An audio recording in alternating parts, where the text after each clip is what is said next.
So, this whole bake-off thing kind of came out of nowhere. Was it really sensible to just go along with it? Well, I got a sense that she's holding something back. But we chefs always express ourselves in our cooking. So if she won't talk, this might be the best way to find out what's really going on with her. Huh? Holding back? Sure didn't sound that way to Paimon. Escoffier only picked up on it because she's the same way. Always closed off, never letting you know what she really thinks. That's patently false, at least where your macarons are concerned. I've been nothing but truthful with you about the disgraceful amount of sugar you use. Okay, that's one case where you can keep your thoughts to yourself. Oh, that? Well, it's not so much a recipe book as a diary of Modeste's adventures. Back in the day, he and his good friend Savelli explored far and wide, partly adventuring, partly looking for new ingredients and developing new recipes. Their creations had an enormous influence on the course of Fontaine cuisine, turning it into a much more vibrant and diverse scene. For instance, legend has it that the original Gâteau de Bourg was made using a special secret ingredient that Modeste discovered on one of his adventures. So rare was the ingredient that they could never make more than 16 slices of the cake per day. But everyone who tried it claimed that it was one of the most blissful and invigorating things they had ever tasted. Modeste and Savelli went on to found the original Hôtel de Bourg, which catapulted them to stardom in Fontaine's culinary world. Especially Modeste. He was hailed as a once-in-a-generation genius, and over time, the recipes from his adventure log became known as the Codex de Bourg. Ah, Paimon's heard this kind of story before. Armed with the Codex, the Hôtel de Bourg took its rightful place as the finest restaurant in the land, serving those recipes for centuries to come. Something like that?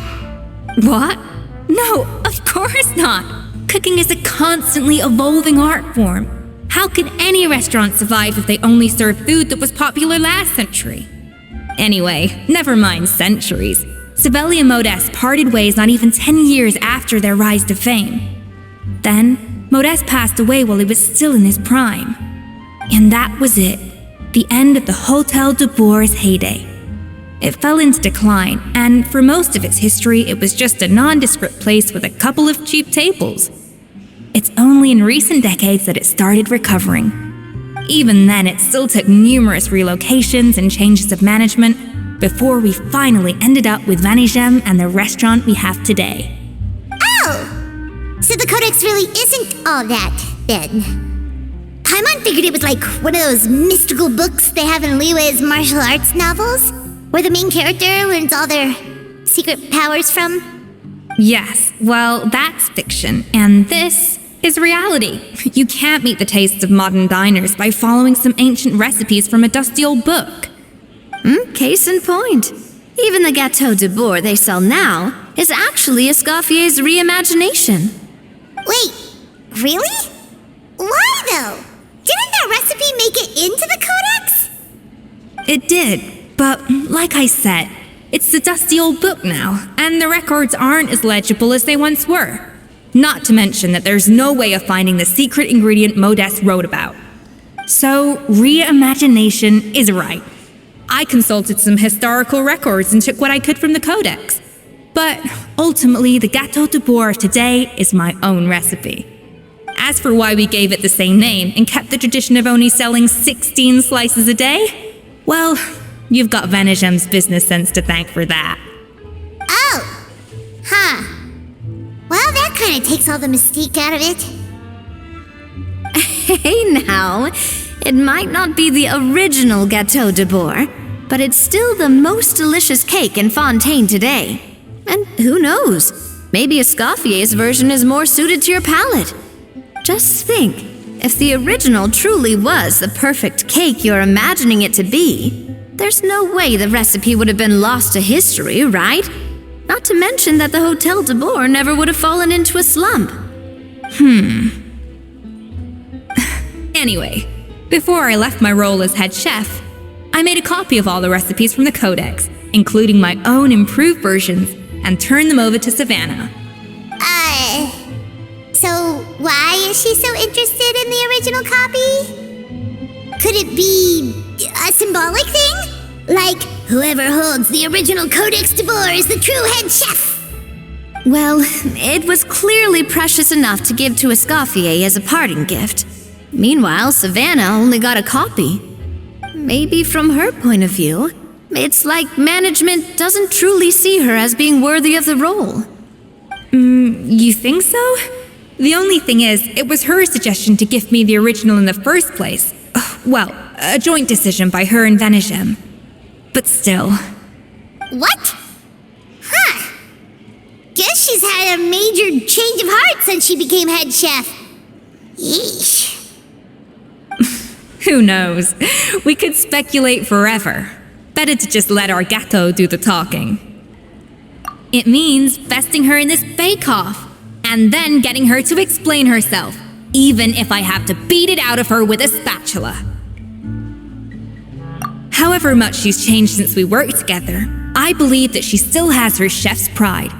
And if she respects the art, she'll respect the outcome of our contest.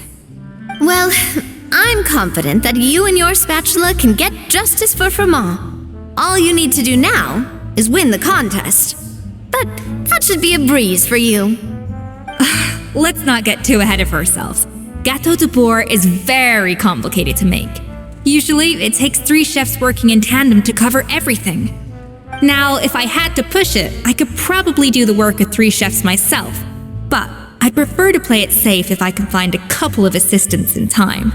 Well, that's easy. The 3 of us are veterans in the kitchen. You just need to pick 2 of us. Well, I have heard the Traveler is an accomplished cook, as well as a warrior. But be warned, I will hold you to exceptionally high standards. Think you're up to the task?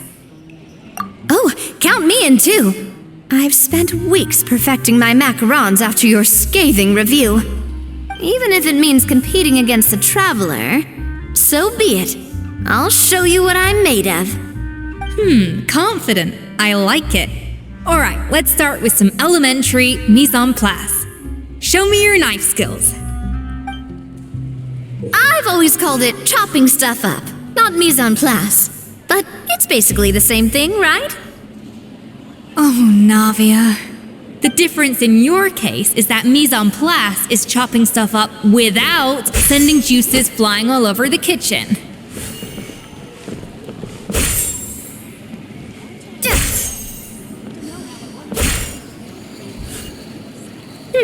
Looks like you found that easier than I expected. Yeah, thankfully it was pretty straightforward in the end. You made it sound like we'd be carving statues out of fruits or something. Well, brace yourself, because the next step is anything but straightforward. I'll be using this cold press to extract flavor compounds from the ingredients. A kind of special food processor I got the Fontaine Research Institute to make for me. It uses cold temperature extraction to isolate the essence of cooking ingredients, which can then be used to flavor dishes more precisely. But this isn't exactly standard kitchen equipment, so that probably didn't make a whole lot of sense. Let me give you a demonstration instead. Custom-made equipment from the Fontaine Research Institute, huh? That's some pretty high-tech food prep. Paimon's never used anything this weird before. Cool. Not weird.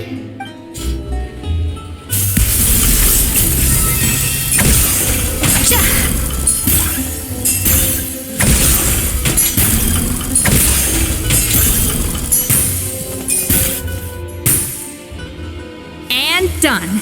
These are the flavor compounds extracted from our ingredients. I processed all the fruit you chopped up earlier. Wow! Even the smell is so much more concentrated. What next? Do we add all this stuff in? Absolutely not! Throwing everything in at once will ruin the balance of flavors. We have to go slowly and carefully to calibrate the exact flavor we want. I'll demonstrate again. Now, watch closely. Slowly and carefully. Not a drop too much, and not a drop too little.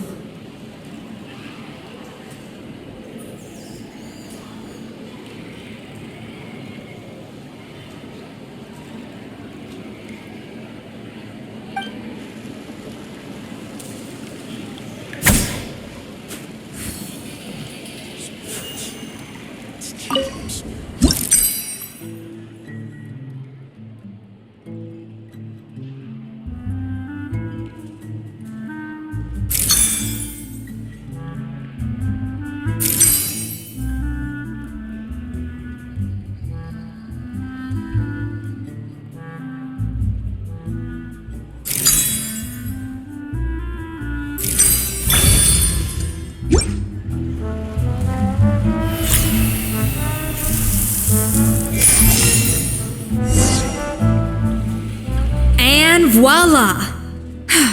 Now it's your turn.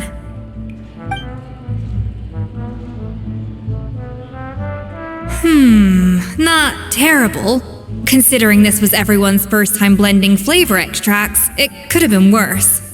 But the traveler's work was surprisingly good. Are you sure you've never done this before? You got almost perfect results on your first try. That goes without saying. Still, credit where credit's due. You did well. Alright, now for the part I've been looking forward to. I want each of you to cook something from the Hotel de Boer's current menu. I'll judge your submissions and give you a final score. That's right. The true test of your cooking skills is the finished product. It'll be good practice for the contest itself. Now get to it. Chop chop!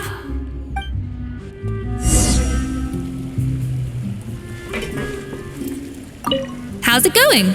Have you picked a dish yet? Choose wisely. I expect you to present the most delicious thing on the menu.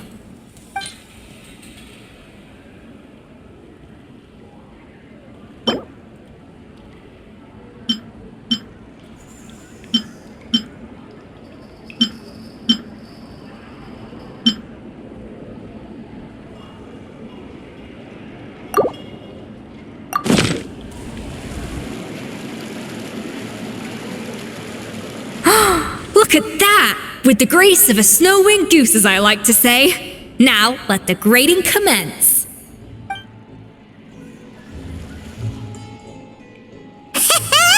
Pretty good, right? Not to brag or anything, but Paimon's a bit of a connoisseur when it comes to la food. 6 points. What? Oh, well, fair enough. Paimon doesn't cook all that often, so as long as it's a pass. That's 6 out of 100. What?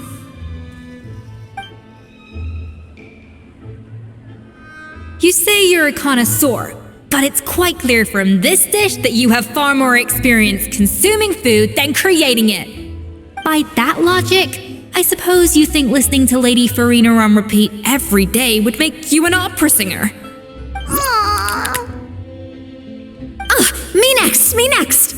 I'll have you know that this batch of macarons has 2 whole tablespoons less sugar than my previous ones. So you went from 12 tablespoons to 10? Well, it's nice to know you actually measured it out, because it tastes like you just threw in whatever was left in the jar.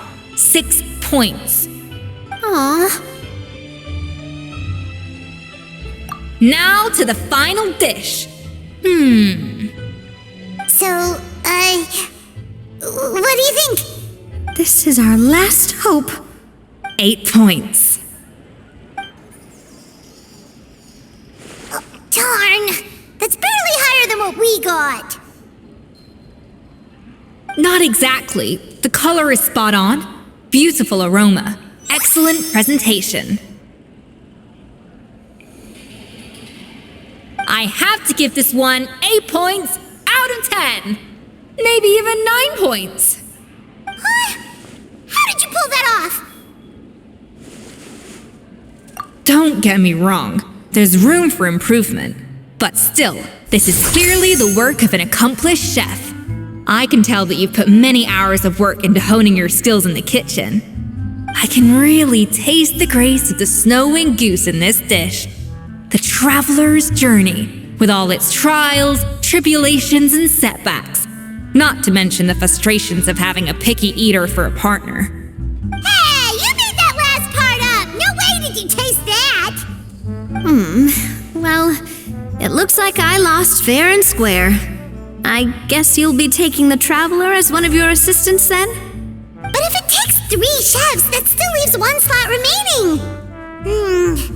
Maybe Paimon and Navia should keep practicing and see how it goes? Chef Escoffier! Oh, it's Hilaire! What brings you here? I heard the news about the cooking contest. You're doing Gâteau de Boer, right? I was just wondering if you needed any help? And you think you're up to the task, do you? Oh, No, I know I'm not there yet. It's actually my dad who wanted to help.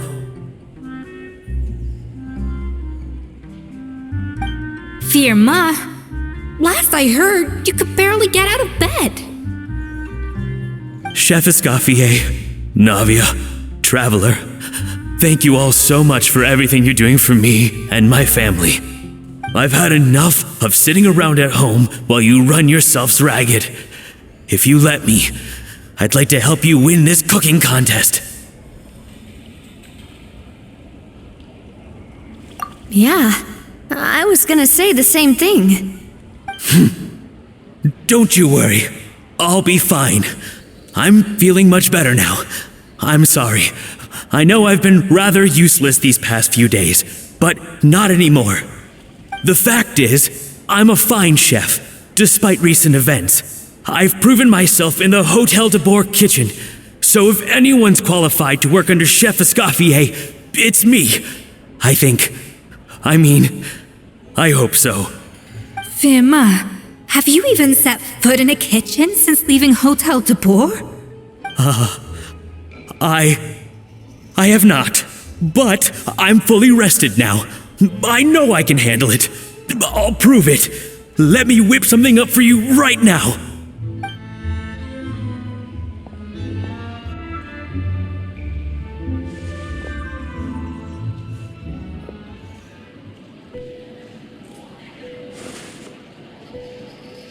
Huh? That's strange. Why are my hands shaking? What do you call this, Firma? I can't seem to grip my knife. Do it again! Again! Again! Hopeless. Get out of my kitchen yesterday.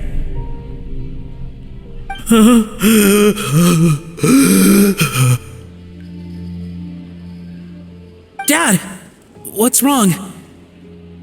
I don't understand. I was feeling so much better, and then Will I never be able to work in a kitchen again? Dad, talk to me. What happened?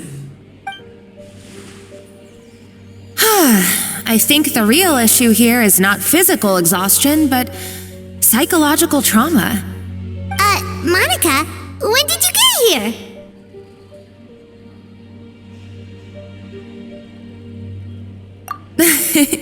Probably because you were all concentrating so hard on your cooking. I didn't want to interrupt your flow. But anyway, Firma, I'm so sorry. If only I'd known how serious your situation was, I would have stood up for you sooner. You have nothing to apologize for, Monica. During those long nights of redoing every order, you were the only person who looked out for me. Oh, come on. All I did was make you some tea. I doubt it was much help. Savannah was so ruthless toward you. I probably should have brought you something stronger. She sounds like the worst. All right, another Savannah horror story. Let's hear it. She's been getting harsher and harsher on us ever since she heard about Escoffier's new role in the Fleuve Cendre. Seems like no matter what we make, she'll find something wrong with it. What is this? It looks like a dog's been at it. In the trash now! Then she orders us to redo the dish again and again, but we never know what's going to make her happy. Do it again, do it again, do it again! Every time you remake it, you just get another earful from her. Either straighten yourself out or get out of my kitchen! So now, it seems like just picking up a kitchen utensil gives me flashbacks of her yelling at me. Oh man, that must be awful. The more I want to get it perfect, the more my hands shake, and the more scared I am of making another mistake. How can you give up so easily, Firma? You weren't a quitter when you were working for me. And even under Savannah, you talk about working late into the night trying to perfect your dishes. That says to me that you still hadn't lost that determination to prove yourself. What changed? I don't know what's come over me. When I think back, I just remember feeling like my heart and my hands were growing heavier and heavier as the shift went on. Each time I had to redo a dish, my heart sank a little further. Maybe Savannah was right. Maybe I am just hopeless at this. Dad. I see. Well, it sounds like there are some deep issues at work here. Ones that won't be resolved by merely seeking compensation. I will win this contest, and after that, I encourage you to approach Savannah and talk this out. But what if you can't find another assistant in time? Clearly, I'm in no state to help out. You think being one person short will ruin my chances? Let's not forget, I taught you and her everything you know. Even if I had to go it alone, I would present the perfect gâteau. Oh, well, Paimon and Nadia will still keep practicing, just in case. And so will I. Yeah! And if worse comes to worse, we can always get the Spina di Rosula to put out an emergency call for chefs. There's gotta be someone out there, right? Actually, I thought maybe I could help. That's sort of why I'm here. What? Why didn't you say so? I was going to, but then, well, this is the first chance I got. You do this for us? Thank you so much, Monica. Alright, fine by me. But aren't you still working for Savannah? Joining the other side seems like a guaranteed way to put your future employment in jeopardy. I know, but it's all right. I've made up my mind. With the way things are, I can't keep working for Savannah much longer anyway. Unless I want to become the next for Ma. I'm done with sucking it up. It's time to try and turn things around. If this cooking contest can get Savannah to see the error of her ways, then I'm sure she'll forgive me for this. Well, Paimon didn't think we'd be poaching from Savannah's staff to get our third person, but there you go. Anyway, Monica's a professional chef, so nothing could possibly go wrong now. Great! Then it's settled. And to congratulate you all on making the team, I propose a Spina-sponsored meal to celebrate. Spina sponsored? Wait, you mean I'm cooking? Well, I promised the traveler a feast in the Fleuve Cendre. And I know how much you've been looking forward to it. Yeah! Feast, feast, feast! Alright, if you insist, then prepare for some of the finest food of your lives.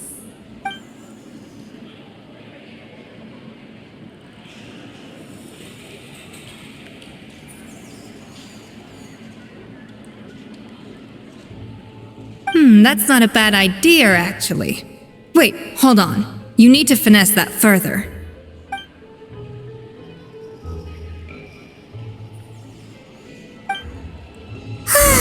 That was a dream come true.